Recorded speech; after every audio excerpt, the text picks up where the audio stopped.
嘢人錢錢唔建議你哋嚟無料市場買原石。坪洲嘅無料市場到底又應該點樣逛？今日錢錢同你哋揭秘坪洲無料市場嘅秘密。所謂嘅無料，即係話翡翠喺成品之前嘅所有嘅料，原石、邊角、毛坯呢啲都會喺原料市場裏面出現。呢啲就係手鐲嘅毛坯，一手料呢就係一捆，佢就可以出咁多嘅手鐲。靚啲嘅嗰啲呢，就一隻隻擺咗喺嗰邊。手鐲嘅前身就係毛坯，再前身就係片料，呢啲就白底青嘅料。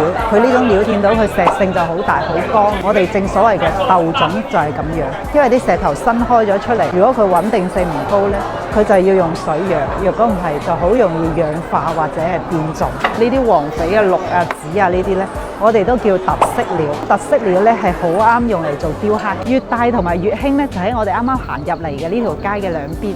再行到呢個交叉路口咧，再入去就叫最旺。呢度成千上萬檔嘅毛坯市場，包括手鐲坯又好，或者邊角又好。話個秘密俾大家知，其實呢啲手鐲坯或者係呢啲料呢，未必都係呢個檔主，更多採用一種係寄售嘅方式。有人出價啦，咁佢哋就會打電話俾我哋，呢個價出唔出？喺坪洲，無論係無料市場好，成品市場好，主打一個信任。作為消費者，如果你哋逛呢啲市場嘅時候，首先係識得睇種水色啦，同埋紋料，坯同埋成品之間有一定嘅賭性。